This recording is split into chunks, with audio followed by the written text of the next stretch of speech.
Hello, welcome to Bring It Home, the podcast where we talk about America's industrial renaissance. At Bring It Home, we feature the topics that people care about when it comes to manufacturing and domestic supply chains. JP is my co-host, and each week we dive into topics that are relevant to American manufacturing, the challenges, the opportunities that exist in bringing manufacturing back home.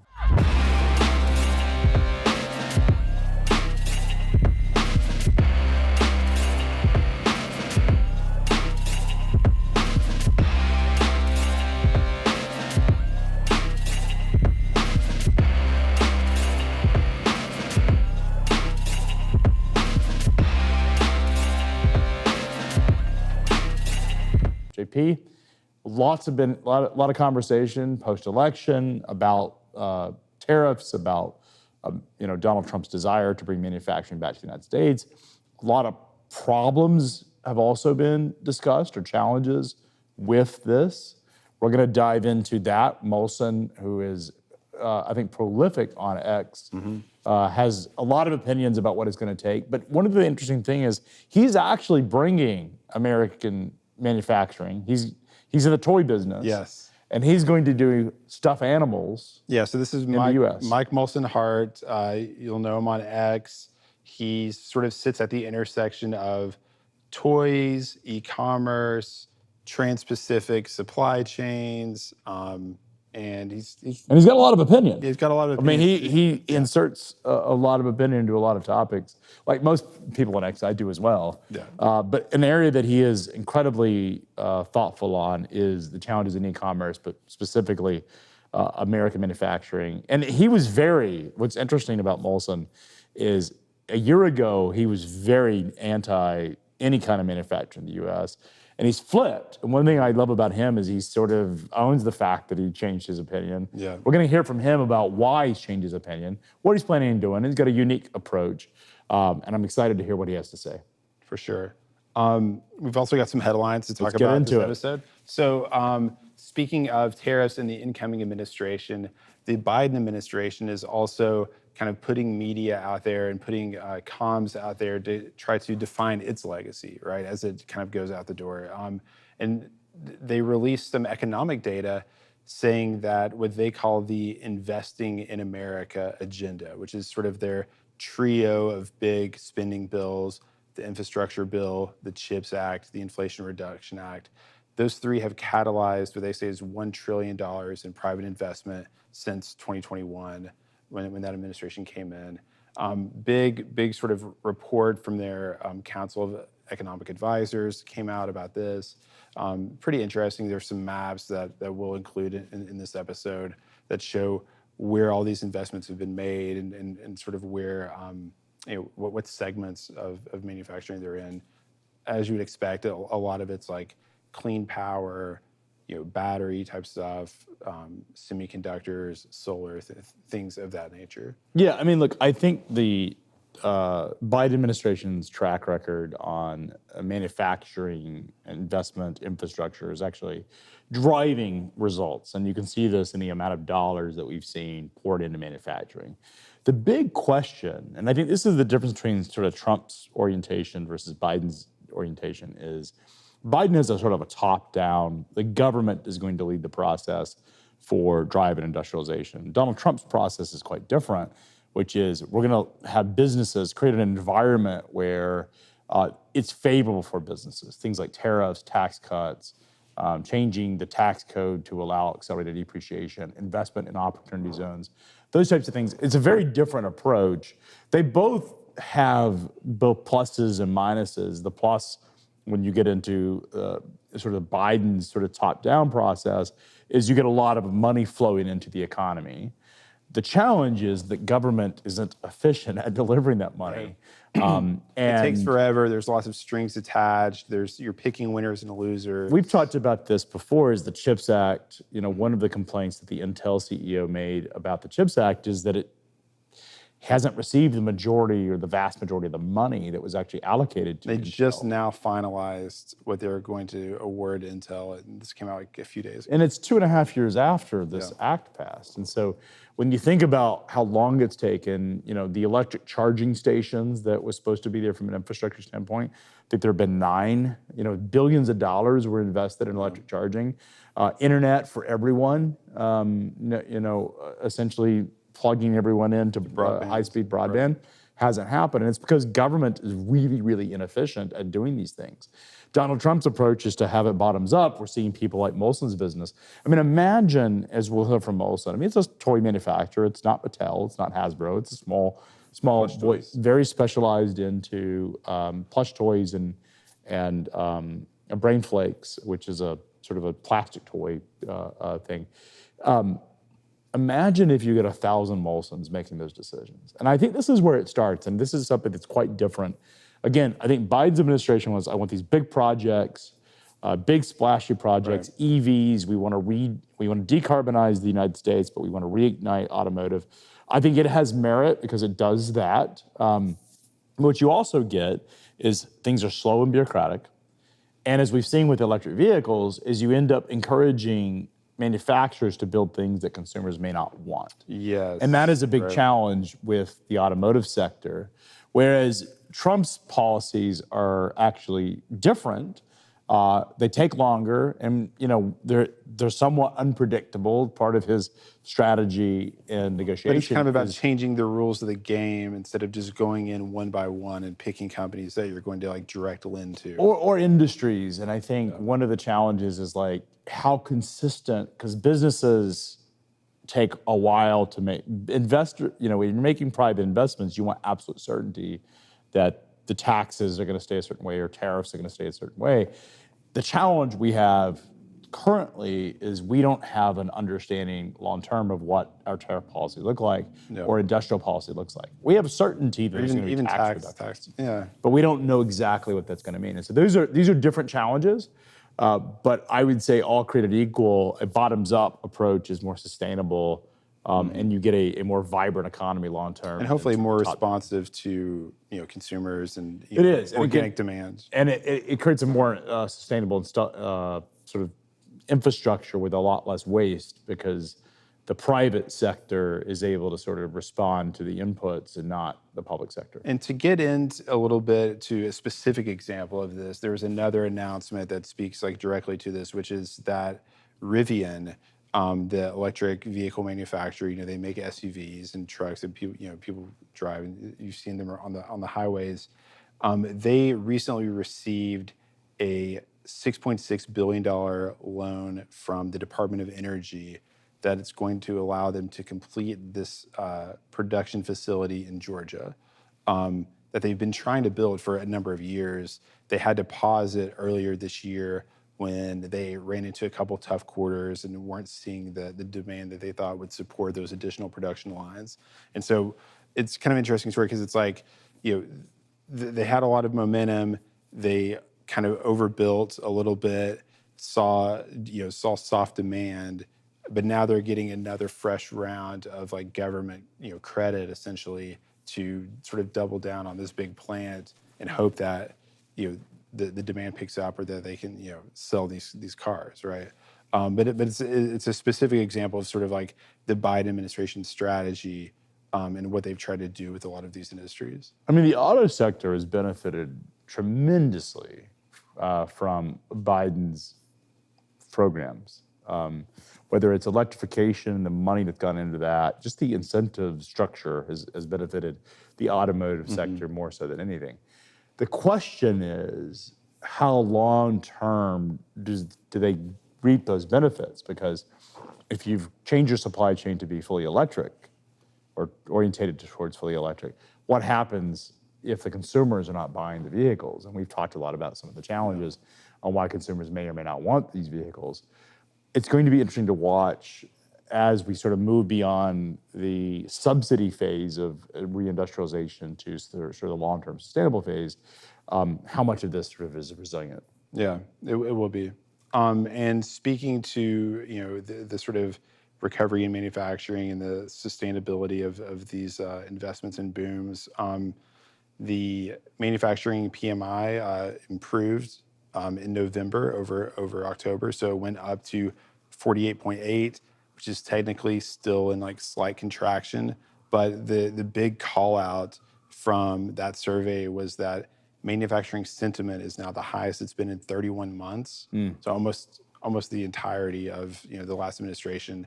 Now manufacturers are excited about the future. They're optimistic. They're investing, and they're starting to see demand pick up. I think something that is hard for an economist to understand is the animal spirits of business. I've seen since the election a lot of business owners become incredibly optimistic about, whether they're manufacturing or retail, just more optimistic about the direction of where we're headed. Things like regulatory burden that is put on businesses, particularly if you want to expand your manufacturing plant, is taxing. And so I think there is a lot of renewed optimism.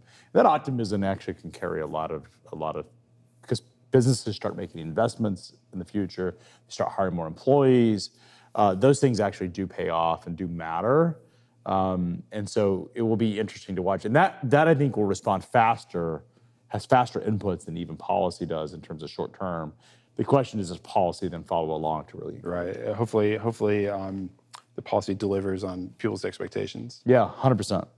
Cool. Well, that's it for the news of the week. Now we can go to Molson Hart, right? So our guest is Molson. He runs Tiger Heart and Brain Flakes, and he's here to talk about what manufacturing looks like for him, why he's bringing it back to America, and what his thoughts are on really improving and encouraging manufacturing investments. One of the things that I think Molson really believes is that this is not just about cost savings and not just about tariffs. In order to have a sustainable manufacturing sector in the United States, we need real structural reform. He's going to talk a lot about that. I'm excited to hear what he has to say. So Molson, I'd love to get into how you started this business, a little bit of background for our audience on what exactly it is that you guys do. Yeah, so we design primarily educational toys, and then we send them to factories in Asia, China, Indonesia, Vietnam. We have them manufactured in Asia. We oversee the manufacturing to ensure that the quality is good. Then we bring it over, mostly in containers, to the United States, to this warehouse that's behind me. We store it for a little while, and then we ship it to customers. That's basically how our business works. So one of the conversations that has been happening is, Donald Trump has made a big point of bringing back manufacturing for the United States. Toys has been one of those industries that frankly got outsourced very early in the globalization cycle because as you mentioned, it's discretionary. Consumers really react to price significantly when it's the toy market. You decided to actually take a leap and move manufacturing back to the US, or at least planning to do that. Tell us a little bit what drove that conversation. Yeah, so if you've ever been to like a Build-A-Bear workshop, you can take a skin at one of these kind of like toy stores that are in malls. You can pick a skin and you can attach it to a machine. And the machine will fill that skin up with plush, and then it gets sewed closed. So we have decided to import machinery from China that will allow us to fill skins from Asia in the United States. And that will do basically two things. The first thing it will do is it will save us money on shipping costs. So some of our plush animals are really big, and many of the boxes behind me are full of plush animals, and it's quite large. And if you can import those items as skins instead of filled plush animals, you save a lot of money on container shipping. The second idea behind this is that it's currently toys have a 0% duty. So when we import them, there's no duty and there's no tariff. It's possible that under a Trump presidency, there will be a duty and there will be a tariff. And should that occur, we would be well positioned with our machines that allow us to fill animals in the United States. And then the third thing is I just think it's like badass and cool. Is it because the skins tend to be cheaper when you import, like the raw materials cheaper than say the plush fully inflated or fully built stuffed animal? No, it's because you save money on shipping. That's the main reason why some companies have these plush filling machines. It's the same idea, actually. It's used also for like pillows and stuff like that. A lot of pillows are filled in the United States as well.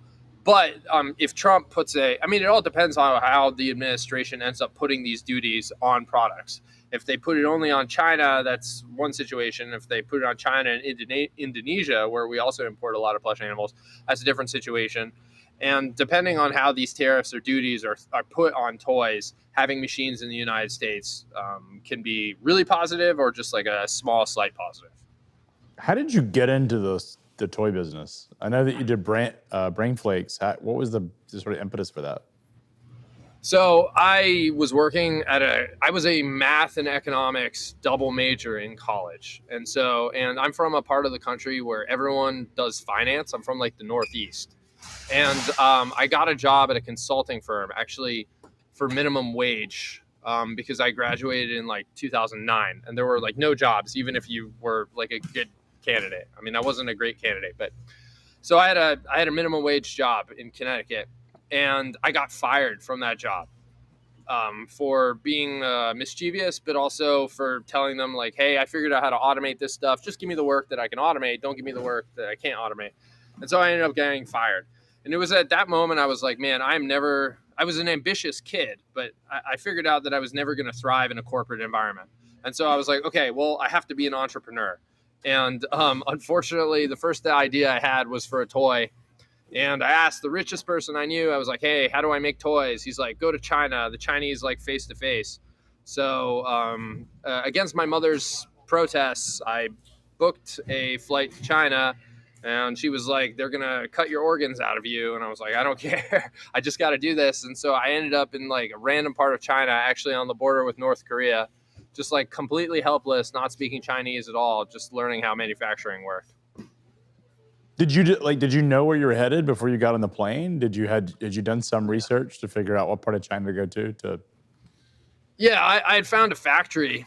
And unfortunately that first factory I found was in like the wrong part of China. Like I wasn't in Shenzhen or I wasn't in like a civilized part of China. I was in like a tier 3 city, literally like a kilometer from North Korea. And I knew where I was going, but I didn't know what was going to find me when I got there. And I just like learned a lot of like hard, painful lessons. And about like 3 or 4 years later, I ended up getting shaken down by corrupt cops in that town and like having to flee the country. And so I had a lot of like painful experiences in China, which were at the time painful, but looking back were like absolutely fantastic because it really taught me about like how the world works, and you gain a lot of experience and confidence from overcoming adversity. Molson, I'm fascinated by your China experiences, and I've loved like reading about you narrating them on Twitter, especially as they happen. I would like to hear just more about like what you think the Chinese do right in terms of manufacturing, what you think they do wrong, and kind of like why, what the play is for e-commerce companies that may want to bring production, back to the U.S. Okay, so what do they do right? A lot. So Chinese workers, if you ask Asian factory bosses or people who've had factories all over the world, Chinese workers are famous for having the highest labor efficiency of any worker of any country in the world. Okay, so people work hard, they work fast, they'll happily put in 70, 80 hours a week. Okay, so that's really important.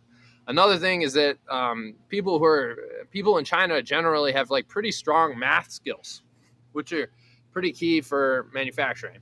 So I guess like part of Chinese culture, I suppose you could say, is working hard. But something that China does pretty well is educating their people, especially when it comes to math.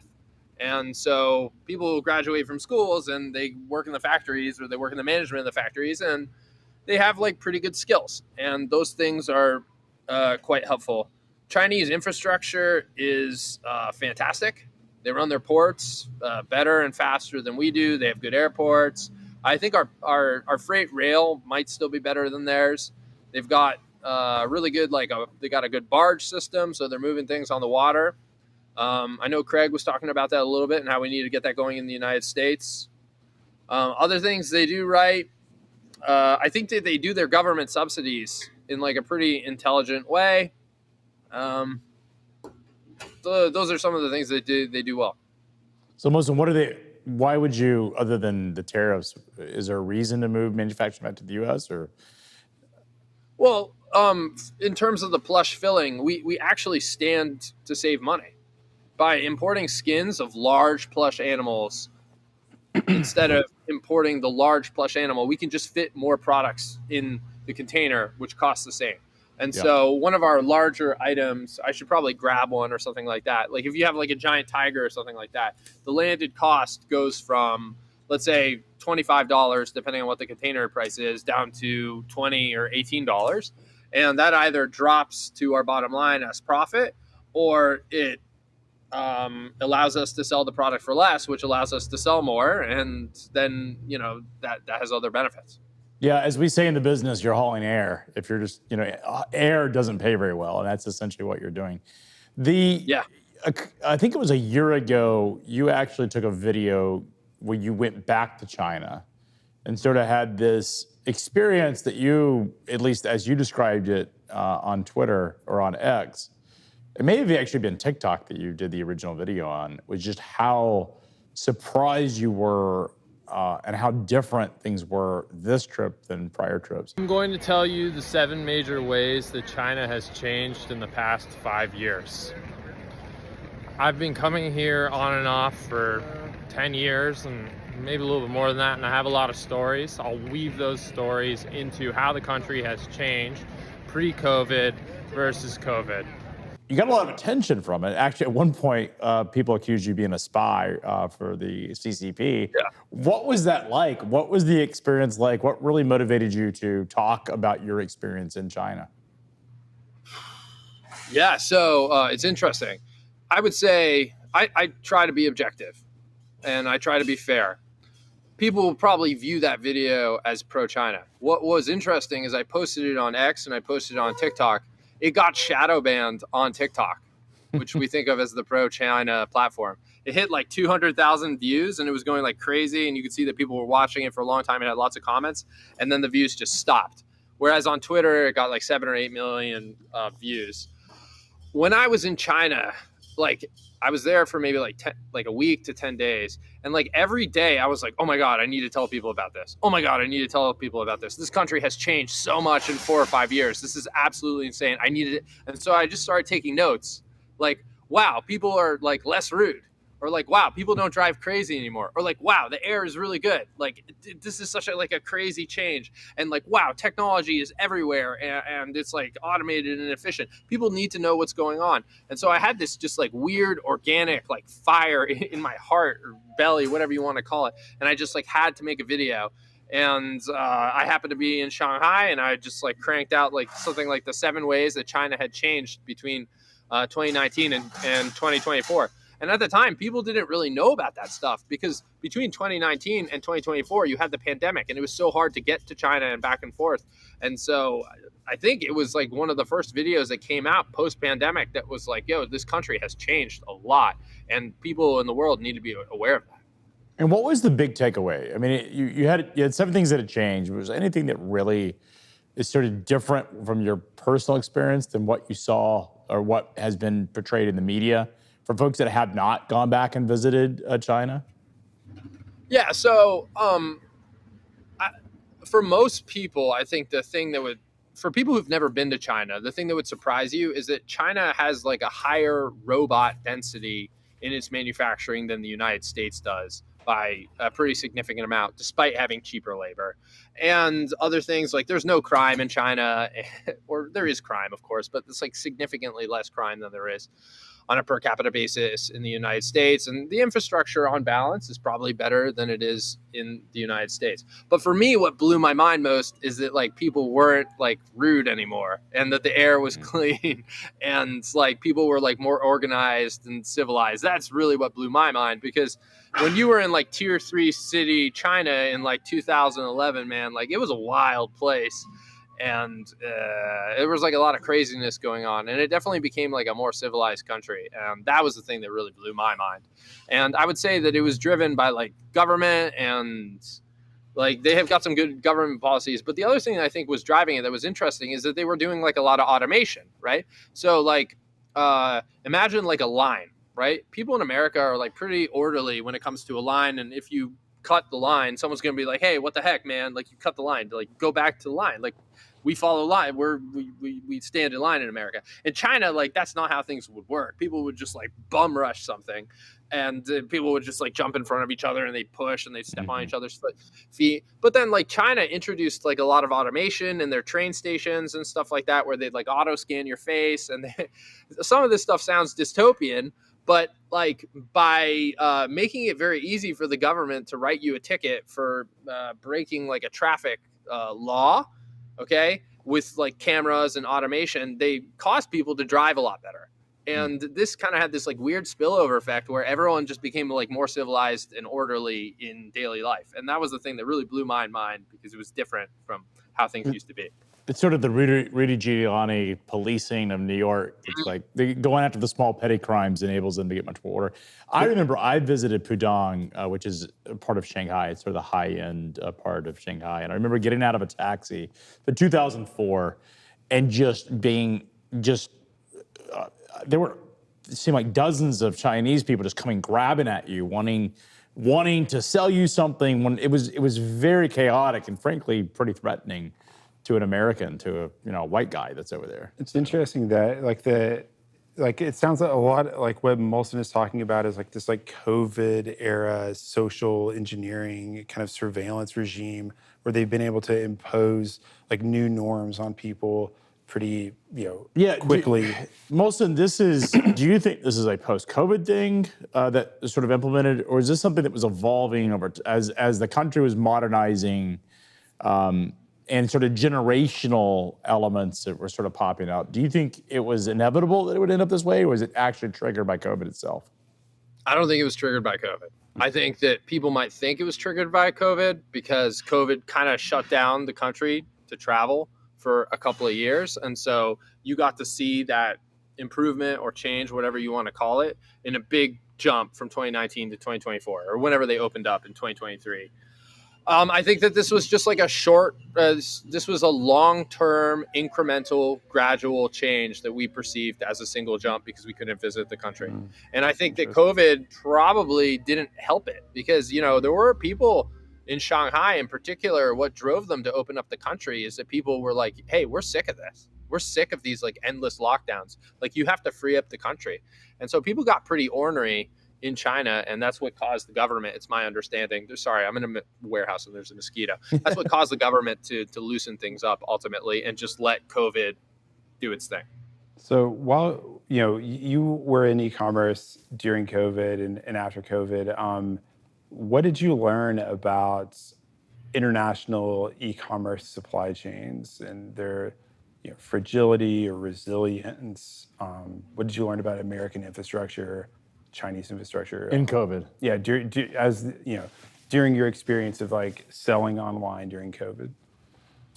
I learned that our costs could like triple. I mean, like our containers were going for like $2,000 or $3,000, and then like I paid $25,000 to move a container from Indonesia to Houston, and I think we had to pay additional money to we couldn't even get it to go to Houston because there wasn't capacity there. And we sent it to Tacoma, Washington, and then we unloaded it there, and then we put it on trucks, and then we did a full truckload from Tacoma, Washington down to Texas. I remember being really frustrated with American ports, which weren't running 24/7. I think that they run 2 shifts or something like that, whereas all the Asian ports are not only more efficient, but they also run 24 hours a day. And these backlogs were frustrating because we run out of stock. I learned about how powerful it is to have free money and what that can do for your sales. I learned how you can make good money some years, 2020, 2021, to a lesser extent, 2022.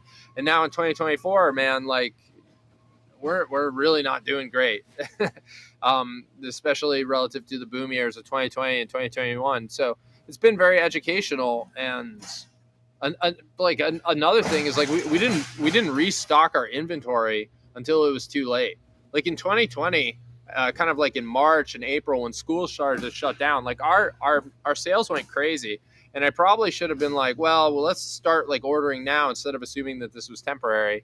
And I just didn't order early enough. And then by the time I did order, I ordered too much. So I guess you could say I learned about the inventory bullwhip, how you get these big spikes in demand and then like these kind of troughs because you have too much supply, and it can just go on and on like this. And it feels like we've just been in a continuous bullwhip since March 2020.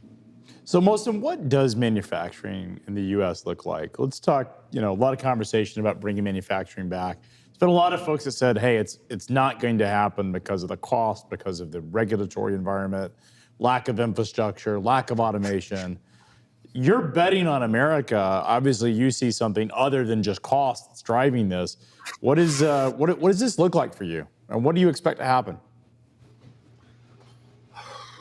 I'm expecting to lose money for a little while because of my over optimism, and because whenever you start something new, we're effectively building like a small factory. You tend to lose money at the beginning, and then over time you figure things out. I don't really know what it's going to look like. I wish that we got some incentives from the government in terms of like property taxes and stuff like that. But so far, the local government hasn't provided us with any of those. I mean, I'm a little bit concerned about it, but it's also something that just like seems exciting, and it's something that we need to try. What does manufacturing look like in the United States? I mean, like tariffs are enormously helpful. Restrictions on what can be purchased. For example, like, a lot of guns are made in America, I think, because, don't quote me on this, but they can't be imported. Tariffs drive a lot of the manufacturing in cars, for example. Things that are really big, they either can't fit in the container or, as you said, have a lot of air in them. Those are going to be manufactured in America, whether it's plush animals or like a giant tank that needs to be used for the storage of some sort of liquid. Things that use our raw materials. We have pretty cheap plastic in the United States, and we've got good refinery capacity, and we're really good at that stuff. And we actually export a lot of it to Asia. So whether it's like soybeans and food, which we kick ass at, or, plastics, which is based on our like local raw material oil. That's also really helpful when it comes to U.S. manufacturing. But I also understand there are a lot of obstacles too. Reserve currency, is a big one. I'm not sure people want to work in manufacturing. Health is another one. The way that we've structured healthcare in the United States is an enormous problem. Obesity in our country is also an obstacle to manufacturing. So a lot of problems. Do you think the desire of the Trump administration, or just desire of Americans to move manufacturing back, is going to be enough? Or do you think there's some structural things that we have to change to really sort of ignite manufacturing back in the U.S.? Yeah, the desire is clearly insufficient. You cannot just have a new administration come in, pull a lever, and like, oh wow, now we're manufacturing. Another reason that we don't have manufacturing in the United States is we kind of have a brain drain towards software and finance. Okay, you have to really love manufacturing to do it in the United States, because you can oftentimes, if you can get a job in finance, that will pay better. Yeah, desire is insufficient. We need to make long-term, gradual, structural changes in order to bring back manufacturing in this country. And then we also need to improve our infrastructure, which also takes some time.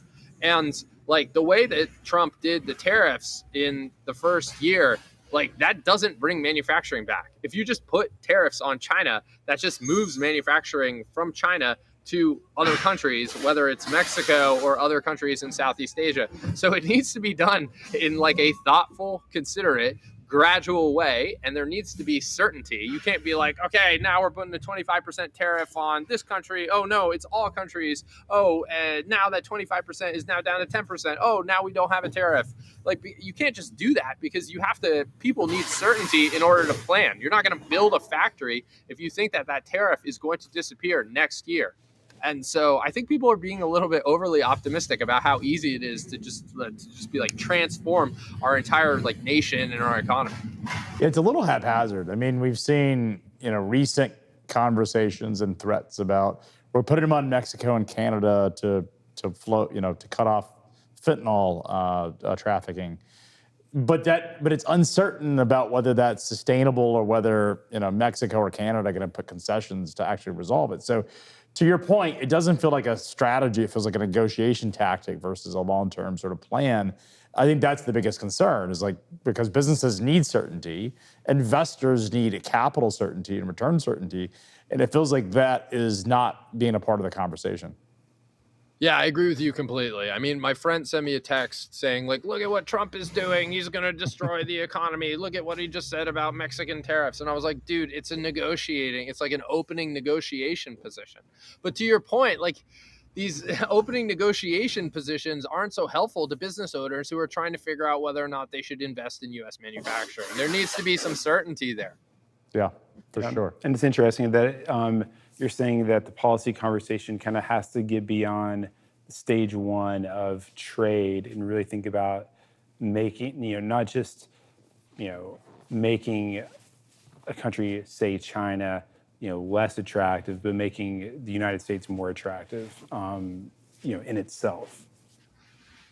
Yeah, for sure. I mean, like, healthcare needs to be solved. Obesity, it would really help. Like, if you have people who are like morbidly obese, it's like difficult for them to do manufacturing because they need to be able to move their bodies, lift things, they need to be agile, and they need to be healthy, and they need to have energy. Like, you can't, as I said before, like, China has higher robot density than the United States. So we're not just going to be able to, and all these robots are mostly made in China, and it's easier for them to repair the robots. And so automation is not just something that we're going to be able to just do. And so we also have to improve education. It's not just as simple as like slapping some tariffs on some stuff and then being like, oh, boom, we're done. Especially when you don't know if there's going to be continuity in those policies when it comes to the new administration. Yeah, Molson, you make an interesting point about education. A lot has been talked about people going to college. Bernie Sanders years ago talked about every kid should have the dream of going to college. Trade schools were largely left out of that conversation. There has been a lot of emphasis on university education, go four-year college. There doesn't seem to be an emphasis on trade schools. Tennessee, actually, giving a shout out to our state, actually has created a lot of investment in trade schools and community colleges for the reason that these jobs are necessary. But at a national level, everything is about a four-year degree, to your point, doesn't actually help someone that's going to be in an assembly line, whether it's building cars, building, manufacturing toys, or running supply chains. Oh, I agree completely. It's my understanding. I don't know how China does it. I don't know if they just like do apprenticeships or they just like plug you into Foxconn when you're 16, 17, or 18 years old and you just kind of learn how things work. But it's my understanding that trade schools are essential in a country like Germany, which used to be which was a manufacturing powerhouse and is now seeing some tough times, perhaps after the blow up of the Nord Stream pipeline and now with electric vehicles kind of overtaking their local domestic car industry in some ways. Yeah, we subsidize college, right? Like, so we guarantee this student debt, and then we don't check and make sure that these kids, like when I was 18, I had no idea what I was signing up for when I like agreed to take on this debt. It was just my parents just came in, they just like brought me some papers. They're like, hey, sign this if you want to like go to college. And I'm like, okay. And I didn't know I was signing up for all that debt. And I think that I think of myself as a smart person. And so a lot of people have just no idea what they're doing, and they don't realize that if they're getting a degree in women and gender studies or some other weird sociology thing that's never going to pay, they're saddling themselves with an enormous amount of debt. And what they really should be doing is like going directly into the workforce or going to a trade school and like learning how to weld and stuff like that, and something that'll actually pay them faster, more money, and they're not going to get saddled with all this debt. So I think that the college situation with the student debt, that's another one that all needs to be fixed in order for us to really get this manufacturing thing going. And one of the reasons why it's so important is that like manufacturing, like really, it like takes the whole labor force. Like guys who are like good mechanically and spatially, they can like get work done in a world where they will be well compensated in an economy that has manufacturing. But if we're just like a pure finance and media economy, there's not really a place for those people. And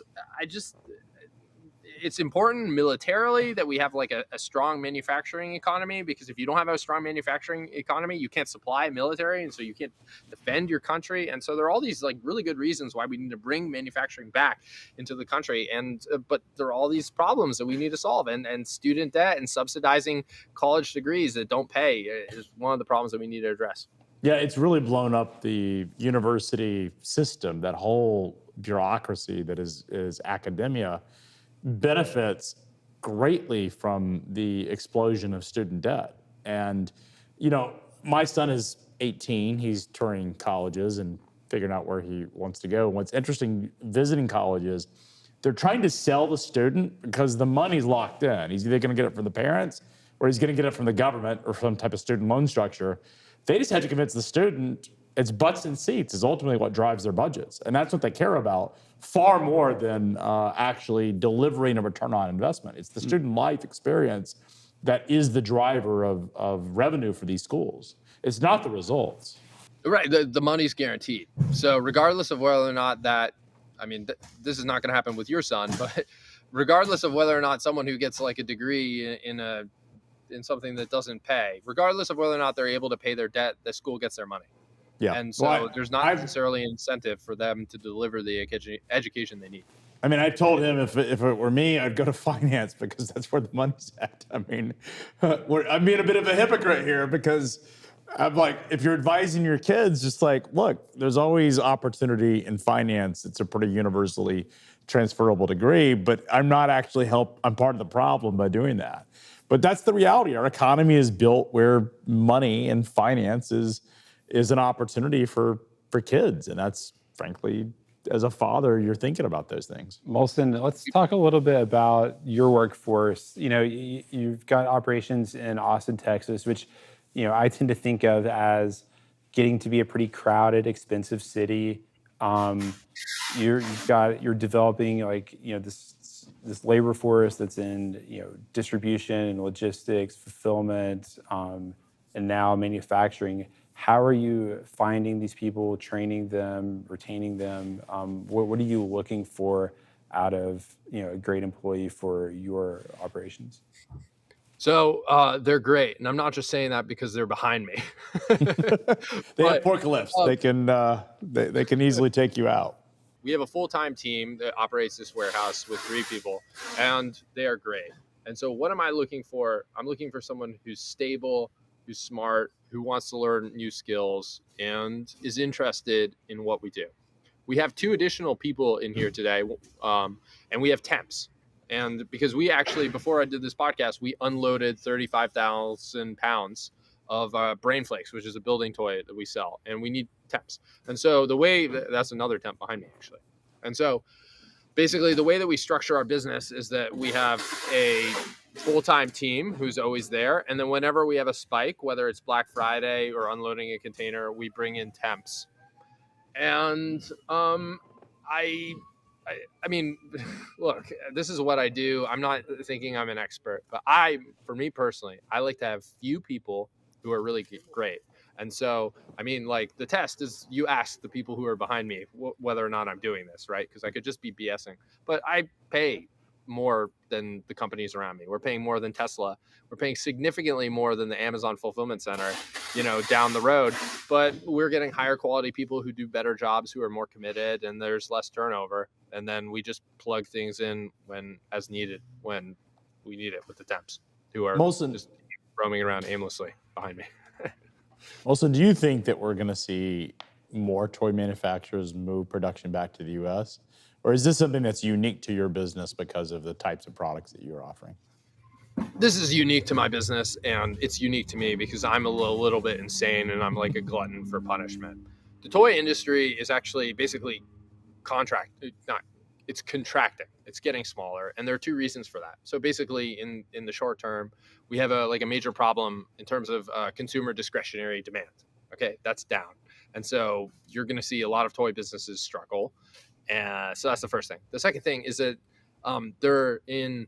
there were 4 million more children between the ages 0 to 9 in 2013 than there were in 2023. And the births continue to decline. So the demand for what the toy industry makes in the United States is shrinking every year. And so the toy industry is having a lot of problems. And if you're having a lot of problems, now is not necessarily the best time to invest in manufacturing, especially when we don't even have any tariffs or duties on toys. And we don't even have a local toy industry to protect, right? So it makes sense to throw duties and tariffs on the industry that we already have in the United States to restrict kind of competition in a way, or to allow them to get better, depending on how you view it. But all the toy manufacturers in the United States have already left, so we don't have that. So it'll probably be just us, and it's probably something that's a little bit unique and specific to the way that I think, and also to the cost savings associated with filling plush animals in the United States. Molson, so where can folks buy their toys? Would this be released right before the holidays? Where's the best location for them to pick up their toys? The best location, if you want to save money, is on our brand websites. So one of our brands is Brain Flakes. And so you go to brainflakes.com and you're going to save money there versus Amazon. The more you buy, the more you're going to save. TigerHeartToys.com, same thing. You're going to save money versus Amazon. And the way that we're able to do that is that our costs for a lot of products are actually lower than Amazon's, believe it or not. And then also Amazon just charges these really hefty fees compared to our website, which our websites don't have. And so we just pass some of those savings to the consumer. So one of the reasons that I didn't mention why our business is not doing well is that Amazon just really cranked up their fees this year very hard. So it's a very difficult situation where demand is down and costs are up a lot. And it's not like we can get off Amazon. Well, Amazon accounts for like roughly 80% of our sales. It reminds me of, do you remember the movie The Toy? With Richard Pryor, and they had these giant stuffed animals as part of it. No, I haven't seen that. Yeah, well, it's a good movie. It's a classic. Interesting. Molson, really appreciate your time. I'm going to have to get to my Christmas shopping on your site. So really enjoying. Best of luck as you build out your manufacturing. I know that's a big, hefty undertaking, and appreciate you doing it and sharing the story with us today. Thank you, Craig. I appreciate it. We'll talk soon. We'll see you out on X. Okay. Later. Thanks, Molson. Thank you guys. See you, Molson. See you. So it's a fun conversation. I mean, Molson's got a view. He's been very public about his what he saw in China. That was really, I think, one of the breakouts. He's been on that's X fascinating. for many years talking about all of the major issues that exist in the U.S. And really providing some, especially as a business owner, one that's in a category that's frankly quite competitive, but also quite discretionary. Yeah, and I just love the intersection of e-commerce, international logistics, manufacturing. They can all kind of education. He brought an interesting point that we haven't talked about a lot was education. The need to make manufacturing cool, because I think that is part of the primary reason that people don't consider it. I mean, what's interesting is running these CNC, these computer numerical controlled machines, knowing how to set up assembly lines, like Molson said, sort of having the spatial visualization to put all that together. It's not simple or easy or no. There's a lot of money for dumb people. I know people who a friend of mine has an automated robotics business that goes into auto manufacturers. They're in Tesla, they're in Volkswagen, they're in others.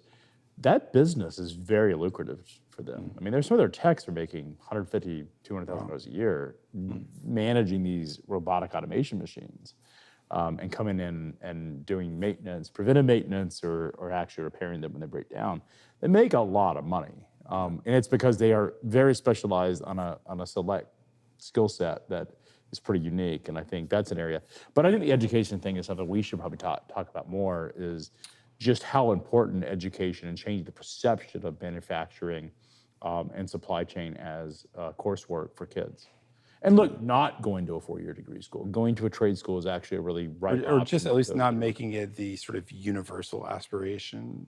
Correct. because- It's like you must go to college, and that's not true. It was an interesting article that came out, is that black colleges, a lot of sort of mainstream traditional colleges are actually struggling right now because it's just, there's such an arms race for students. Whereas the traditional black colleges are actually doing quite well. It's because they've sort of tapped into that population that would, black Americans are now More people are choosing going to college. So it's still like a growth. It's a growth opportunity for them, them. but it also goes back to what we talked about, is the whole education student loan element. Could be impactful to that population. Whereas there are fantastic jobs in traditional manufacturing. Right. Well, JP, it's been another great episode. Bring it home. This is the show to tune into if you're interested in the American manufacturing renaissance. We talk about all of the topics that are top of mind for bringing back manufacturing to the United States and really creating a fantastic industrial sector with Bring It Home.